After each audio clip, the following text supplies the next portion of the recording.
हर हर महादेव दोस्तों। 11 अगस्त 2025 भाद्रपद सोमवार द्वितीय तिथि के दिन एक हल्दी दीपक से कर लेना, यह एक उपाय होगी। हर मनोकामना पूरी मिलेगी। सभी दोषों से मुक्ति, इतना धन आएगा कि संभाले नहीं संभलेगा। भगवान भोलेनाथ जी के आशीर्वाद से पूरे साल धन बरसता रहेगा। दोस्तों, जैसा कि आप सभी लोग जानते हैं कि 11 अगस्त को भाद्रपद सोमवार द्वितीय तिथि पड़ रहा है। इसीलिए यह दिन बहुत ही खास है, क्योंकि देखिए दोस्तों, गुरु जी ने कहा है कि जब भी भाद्रपद सोमवार द्वितीय तिथि पड़े तो आपको सिर्फ और सिर्फ एक हल्दी दीपक वाला उपाय करना चाहिए। यह उपाय इतना खास है कि अगर आपने सही मुहूर्त पर सही क्रिया अनुसार एक हल्दी दीपक वाला उपाय कर लिया, जो प्राचीन काल के समय का महा उपाय है, तो मान के चलिए दोस्तों, भगवान भोलेनाथ जी के आशीर्वाद से आपके जीवन का कितना ही बड़ा दुख हो, उससे आपको मुक्ति मिल जाएगी। आपकी कोई भी मनोकामना हो, मान लीजिए आप नौकरी की तैयारी कर रहे थे, आपकी नौकरी लग जाएगी। आपका बंद पड़ा व्यापार चल पड़ेगा। जिस बीमारी से आप बहुत दिनों से परेशान थे, उस बीमारी से आपको मुक्ति मिल जाएगी। आपके जीवन में धन आना शुरू हो जाएगा। आपके जीवन में धन आने के सारे रास्ते खुल जाएंगे और मान के चलिए दोस्तों, फिर आपको किसी भी प्रकार की परेशानी का सामना नहीं करना पड़ेगा। इसीलिए दोस्तों, इस दिन आप लोगों को इस वाले उपाय को जरूर कर लेना है। भले ही आपने पूरे साल भर इस उपाय को ना किया हो, पर अगर आपने इस भाद्रपद सोमवार द्वितीय तिथि के दिन अगर इस वाले उपाय को कर लिया, तो आपको इस उपाय को करने का वह फल मिलेगा जिसकी आपने कभी कल्पना भी नहीं करी होगी। इसीलिए आप लोग इस एक हल्दी दीपक वाले उपाय को एक बार जरूर कर लेना, ताकि आप लोगों के हाथ से यह मौका न जा सके और आपको इस उपाय को करने का फल मिल सके। दोस्तों, यह उपाय पंडित जी ने अपनी अभी की ही शिव महापुराण की कथा में बताया है, जो इस उपाय को आज हम आपको बहुत अच्छे से समझाने वाले हैं। इस वीडियो को देखने के बाद इस उपाय को समझने के लिए आपको कोई और वीडियो को देखने की जरूरत नहीं पड़ेगी। तो चलिए दोस्तों, उपाय को शुरू करते हैं। उससे पहले हे भगवान भोलेनाथ, आपके इस वीडियो को जो भी लाइक और चैनल को सब्सक्राइब करें, उसके जीवन में कभी दुख दर्द मत आने देना। साथ ही साथ कमेंट बॉक्स में 5 ओम नमः शिवाय जरूर लिखें, ताकि भगवान भोलेनाथ जी की कृपा आप सभी को प्राप्त हो सके। इसी के साथ मैं आप सभी को बता दूं कि आप लोग वीडियो को पूरा नहीं देखते हो, को काट काट कर देखते हो और गलत गलत उपाय को कर लेते हो, तो आपसे निवेदन है कि वीडियो को पूरा जरूर देखें। देखिए दोस्तों, यह भाद्रपद सोमवार द्वितीय तिथि का दिन यह इतना खास होता है, इतना महत्वपूर्ण होता है। देखा गया है, कभी कभी बड़े बड़े पूजा पाठ अनुष्ठान से जो मनोकामना पूर्ण नहीं होते, वह भाद्रपद सोमवार द्वितीय तिथि के दिन एक छोटे से उपाय करने से ही आपकी मनोकामना पूर्ण हो जाती है। और बहुत सारे लोगों ने इस उपाय को किया भी है और उनको इस उपाय को करने का फल भी जरूर मिला है। अगर आप लोग भी इस उपाय को करना चाहते हैं, तो आप इस उपाय को पहले अच्छे से समझ लेना, सुन लेना, उसके बाद करना। आपको इस उपाय का फल जरूर मिलेगा। और इस उपाय को कर लेने से आपके घर में चाहे किसी भी प्रकार की दुख और समस्या क्यों ना चल रही हो, आपको उसका कारण भी नहीं पता है कि भाई यह समस्या किस कारण से चल रही है। उसका कुछ भी कारण हो सकता है, जैसे पितृदोष हो सकता है या किसी भी तरह का मंगल दोष भी हो सकता है। तो इस दिन आप लोगों को यह वाला उपाय कर लेना है। ये एक ऐसा उपाय है जिस उपाय को अगर किसी विशेष दिन पर किया जाए, तो भाई उस विशेष दिन का जो है वह तो हमें मिलता ही मिलता है। पर हमने उस दिन पर इस एक हल्दी दीपक वाले उपाय को किया है, तो हमें उससे भी बड़ा फल मिलता है, और फल बहुत जल्दी मिलता है, क्योंकि आप इस उपाय को बहुत ही बड़े और विशेष दिन पर कर रहे हो। तो चलिए अब उपाय के बारे में बात करते हैं। लेकिन उससे पहले आप लोगों को यह जानना आवश्यक है कि आखिर यह उपाय किस समय करना है, किसको करना है और कैसे करना है। तो चलिए हम आगे आपको वीडियो में एक एक करके बता देते हैं। तो दोस्तों, इस एक हल्दी दीपक वाले उपाय को हमें इस भाद्रपद सोमवार द्वितीय तिथि के दिन कैसे करना है, किसको करना है, किस समय करना है और कहां पर करना है, ये सारे सवालों के जवाब आपको इस वीडियो में मिल जाएंगे। और जो ये वीडियो देखेगा भाई, उसको एक हल्दी दीपक वाला उपाय जरूर करना चाहिए, क्योंकि इस दिन शत्रुओं और किसी भी दोष, किसी भी बीमारी से मुक्ति पाने के लिए एक हल्दी दीपक का बहुत ही बड़ा और विशेष महत्व होता है। और जब बात आ जाए एक हल्दी दीपक की, तो यह सोने पर सुहागा वाली बात हो जाती है और यह एक बहुत ही बड़ा उपाय हो जाता है। अब दोस्तों, इस एक हल्दी दीपक वाले उपाय को आखिर करना किसको है, सबसे पहले हम लोग वह बात जान लेते हैं। तो देखो, घर की जो बड़ी माताएं बहनें होती हैं, उन माताओं बहनों में से कोई भी एक बड़ी माता बहन इस वाले उपाय को कर सकती है। और दोस्तों, अगर आप चाहे तो अपने घर में से सभी सदस्यों को भी इस उपाय को करवा सकते हैं। अगर किसी व्यक्ति की खुद की कोई मनोकामना है, खुद की कोई दुख और परेशानी है जो कि वह अपने लिए ही करना चाहता है, इस वाले उपाय को तो वह खुद अपने लिए भी कर सकता है। बाकी अगर कोई घर में से ऐसा है जो कि अपने पूरे घर परिवार की सुख और शांति के लिए यह वाला उपाय करना चाहता है, तो भाई वह भी कर सकता है। उसमें भी कोई दिक्कत वाली बात नहीं है। कहने का मतलब यह है कि इस उपाय को हर एक सदस्य भी कर सकता है और पूरे घर परिवार के सदस्य के लिए घर की बड़ी माताओं बहनों में से कोई एक माता बहन भी कर सकती है। माताएं बहनें अगर घर में उपस्थित ना हो या वह यह वाला उपाय ना कर पा रही हो, तो फिर घर का कोई बड़ा सदस्य भी इस एक हल्दी दीपक वाले उपाय को कर सकता है, चाहे फिर वह पुरुष ही क्यों ना हो। उसमें कोई भी दिक्कत वाली बात नहीं है। अब दोस्तों, एक हल्दी दीपक वाले उपाय को हमें करना कहां पर है? देखो, इस उपाय को हमें मंदिर में ही करना है। बहुत सारे लोग प्रश्न करते हैं, हर एक उपाय को करते समय क्या हम इस उपाय को घर पर या मंदिर में कर सकते हैं? देखो, तो इस वाले उपाय को आप मंदिर पर करोगे तो अच्छा रहेगा। घर में नहीं करना है इस वाले उपाय को। उसके बाद में दोस्तों, जो अगला प्रश्न निकल कर आता है वह यह आता है इस उपाय को लेकर कि आखिर इस उपाय को हमें किस समय करना है, सुबह के समय करना है कि शाम के समय करना है? तो देखो, इस वाले उपाय को आप लोग सुबह के समय भी कर सकते हो और शाम के समय प्रदोष काल में भी कर सकते हो। अब अगर आप पूछो कि भाई साहब सबसे उत्तम समय कौन सा रहेगा इस एक हल्दी दीपक वाले उपाय को करने का, तो हम आपसे बस यही कहेंगे कि इस उपाय को आप शाम के समय करेंगे तो ज्यादा बेहतर होगा, क्योंकि भाद्रपद सोमवार द्वितीय तिथि का दिन है और इस दिन प्रदोष काल के बहुत महत्व होता है। बाकी अगर सुबह के समय भी करेंगे तो भी अच्छा होगा, उसमें कोई भी दिक्कत वाली बात नहीं है। तो अब दोस्तों, जो अगली सबसे बड़ी और महत्वपूर्ण बात आती है वह यह आती है कि सुबह अगर हम उपाय को करेंगे तो हमें कितने बजे से लेकर कितने बजे तक के बीच में करना है, और शाम के समय प्रदोष काल में करेंगे तो हमें कितने बजे से लेकर कितने बजे के बीच में करना है। तो देखो, सुबह जितनी जल्दी हो सके आप उपाय को करने की कोशिश करना। बाकी अगर किसी कारणवश लेट भी हो जाओ, थोड़ी देर भी हो जाए, तो देखो, सुबह जितनी जल्दी हो सके आप उपाय को करने की कोशिश करना। बाकी अगर किसी कारणवश लेट भी हो जाओ, थोड़ी देर भी हो जाए, तो 10 या 11 बजे तक भी आप उपाय कर लेना, पर 12 बजे से ज्यादा देरी ना हो। ठीक है, इस बात का ध्यान रखना। उसके बाद में दोस्तों, अगर शाम के समय प्रदोष काल की बात करें, प्रदोष काल का जो समय है होता है वह शाम के 6 बजे से शुरू हो जाता है। मतलब शाम के 6 बजे से लेकर 7 बजे के बीच का जो समय होता है, यह समय प्रदोष काल का समय होता है। इस उपाय को 7 बजे या 8 बजे के बीच में भी कर सकते हो। मतलब शाम के 6 बजे से रात 8 बजे के बीच में आप कभी भी इस वाले उपाय को कर सकते हो, उसमें कोई भी दिक्कत वाली बात नहीं है। परंतु 11 अगस्त भाद्रपद सोमवार द्वितीय तिथि के दिन कोशिश करना कि समय के अंतर्गत ही कर लो।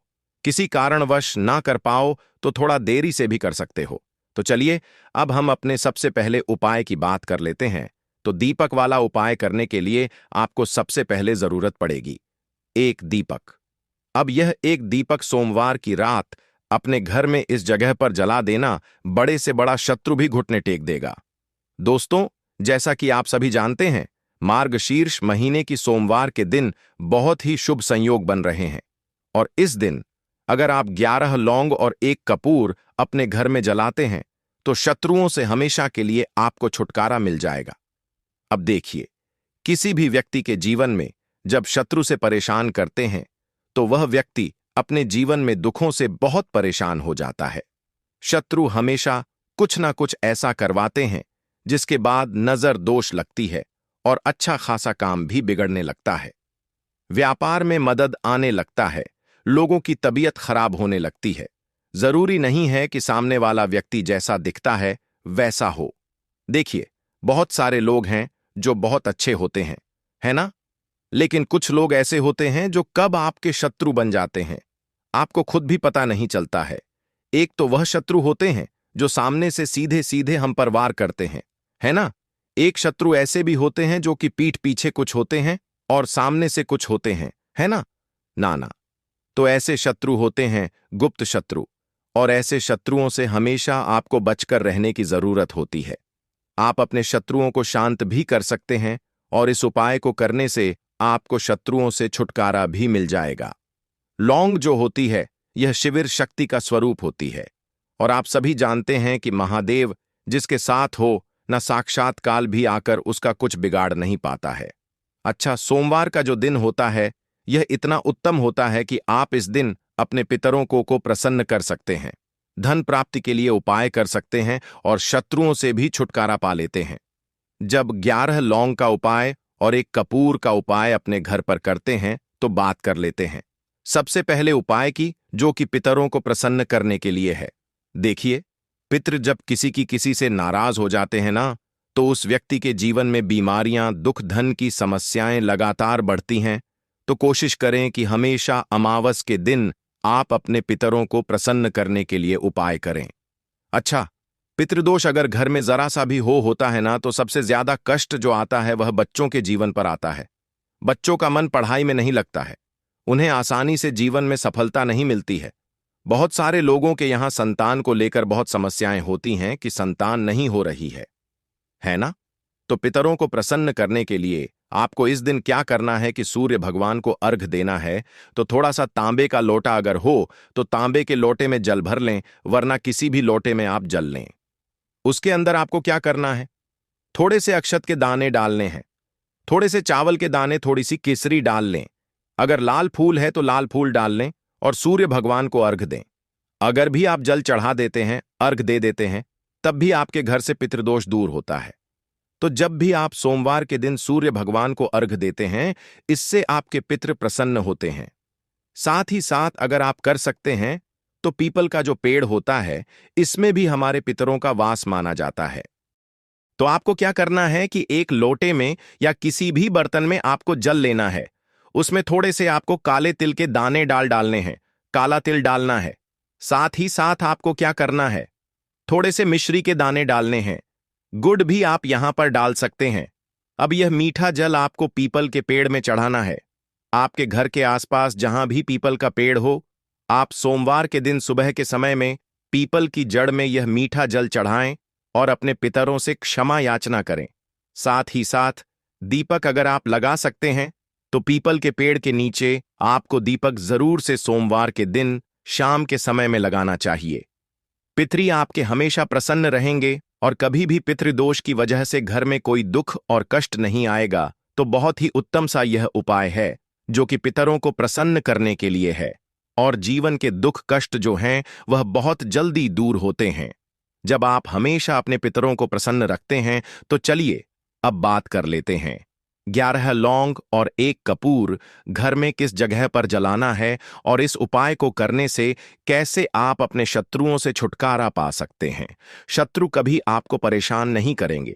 शत्रु चाहे कैसे भी हो, सामने से कोई व्यक्ति शत्रु है या गुप्त शत्रु है, हर प्रकार के शत्रु जो है यह शांत हो जाएंगे और चाहकर भी आपका कुछ बिगाड़ नहीं पाएंगे। तो देखिए, उपाय को करने के लिए आपको 11 साबुत लौंग लेनी है। एक भी लौंग खंडित ना हो, टूटी हुई ना हो। एक छोटा सा कपूर का टुकड़ा लेना है, जिसे कि कपूर की टिकिया भी बोलते हैं। एक कोई भी यहां पर मिट्टी का दीपक ले लें या पीतल का बर्तन ले लें।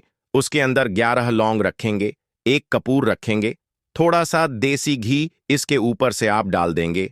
अब यह आपको सोमवार के दिन रात के समय में, ठीक है ना, जब सूर्य अस्त हो जाता है उसके बाद किसी भी समय आपको अपने घर में जलाना है और इसका धुआं पूरे घर में अच्छे से दिखाना है। जितने भी कमरे हैं, जितने भी रूमर्स हैं, बरामदा, आंगन, ठीक है ना, बालकनी जो भी आपके घर में है, सभी जगह पर आपको इसका धुआं अच्छे से दिखाना है। और साथ ही साथ आपको महादेव का ध्यान जरूर करना है। देखिए, जब भी आप अपने घर में यह लौंग और कपूर सोमवार के दिन जलाते हैं, सबसे पहले तो शत्रुओं से छुटकारा मिल जाता है। कोई भी शत्रु कुछ भी करता है, वह आपके घर तक चीज नहीं पहुंचती है, आपका कुछ नहीं बिगड़ता है।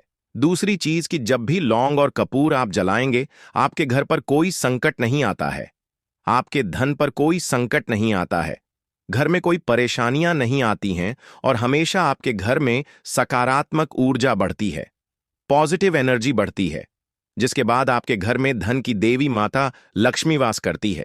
लौंग और कपूर जिस घर में कोई भी व्यक्ति जलाता है, विशेषकर सोमवार के दिन, तो ऐसा समझ लीजिए इसके बहुत चमत्कार हैं, बहुत ज्यादा लाभ है। तो कोशिश कर कि सोमवार के दिन रात के समय में किसी भी समय आप अपने घर में 11 लौंग और एक कपूर जरूर जलाएं। शत्रु जो हैं वह घुटने टेक देंगे और आपका कुछ नहीं बिगाड़ पाएंगे।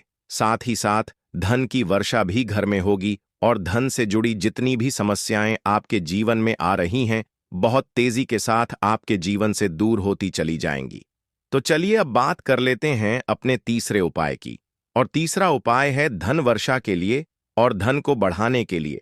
बहुत सारे लोगों की यह समस्या होती है कि पैसा बढ़ता नहीं है। पैसा तो आता है घर में, लेकिन पैसा बढ़ता नहीं है। या कुछ लोग ऐसे भी हैं जो कहते हैं कि पैसा बढ़ेगा तो तब जब घर में पैसा आएगा, बिल्कुल से पैसा आना बंद हो रहा है।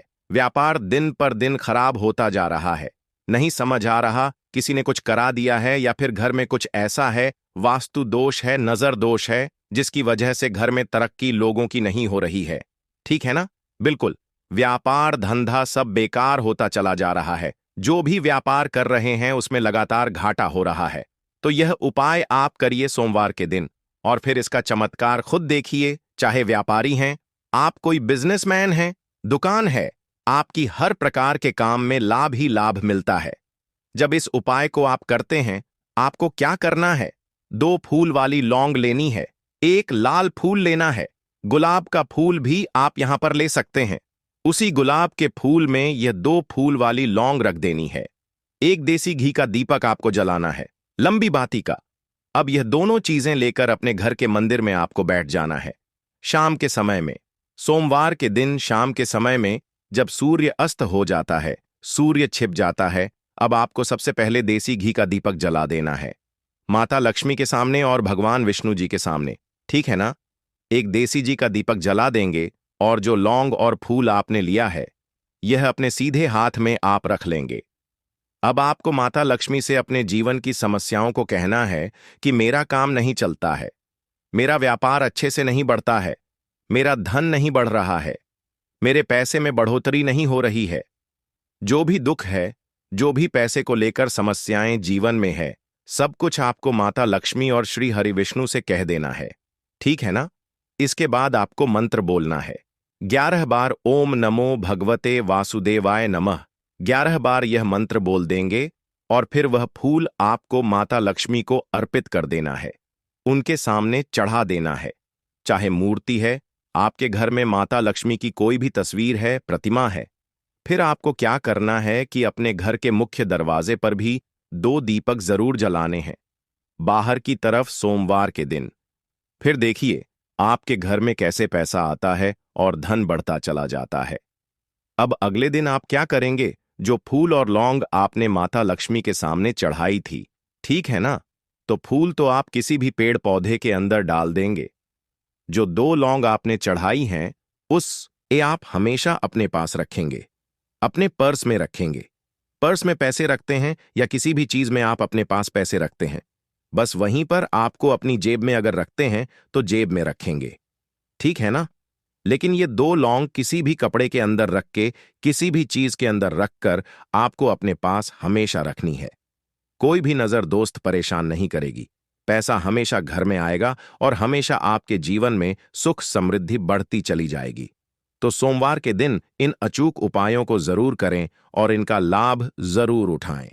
तो अब बात कर लेते हैं अपने अगले और महत्वपूर्ण उपाय की। तो दोस्तों, इस उपाय को करने के लिए सुबह होने से पहले उठ जाना है। घड़ी मत देखना, जब नींद अपने आप टूट जाए वही समय ठीक होता है। सबसे पहले जमीन पर पैर रखने से पहले मन में बोलना है, आज जो करूंगा वह सिर्फ अपने भाग्य को ठीक करने के लिए करूंगा। फिर बिना किसी से बात किए सीधा रसोई में जाना है।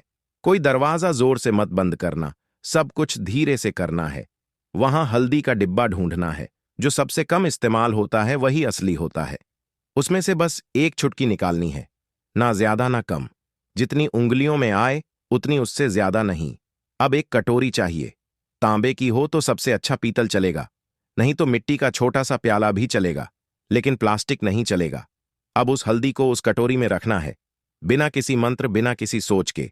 बस हल्दी डालते हुए इतना बोलना है, जो पीला है वह उजाला है।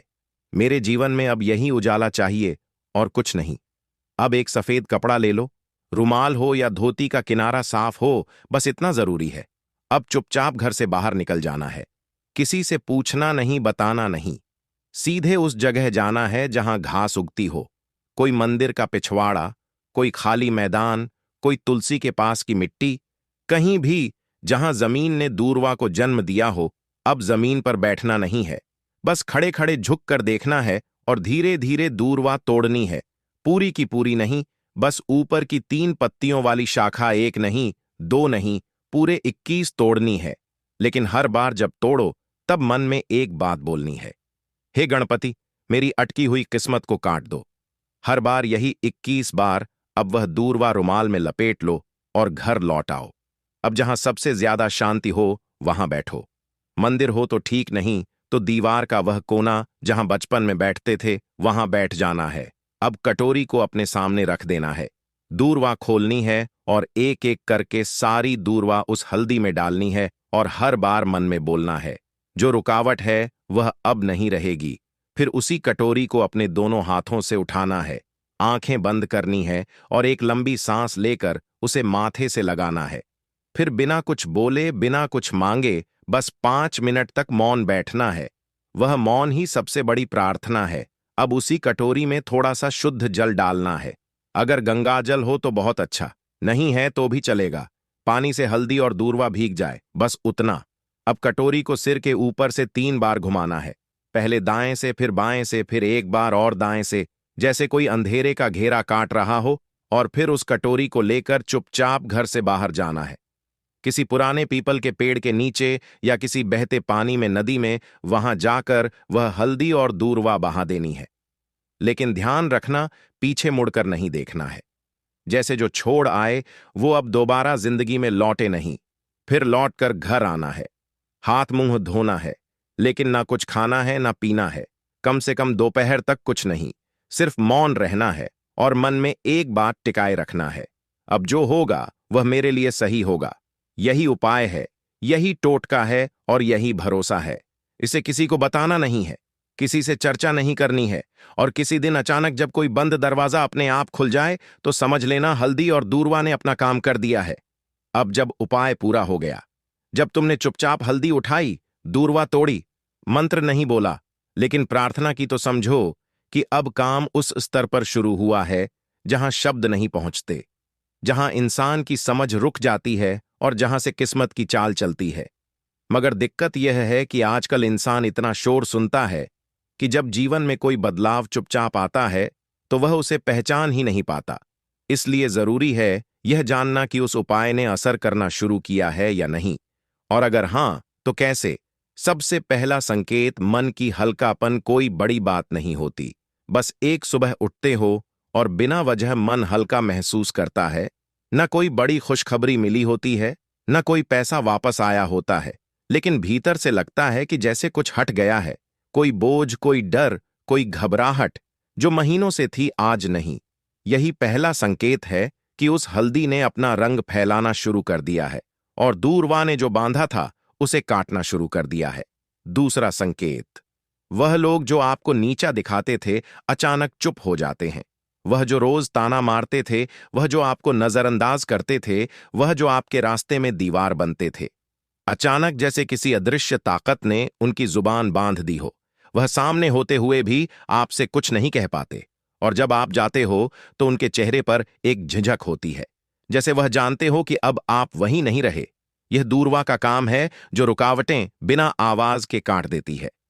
तीसरा संकेत, रुका हुआ पैसा, अटका हुआ काम अचानक बिना कोशिश के हल हो जाता है।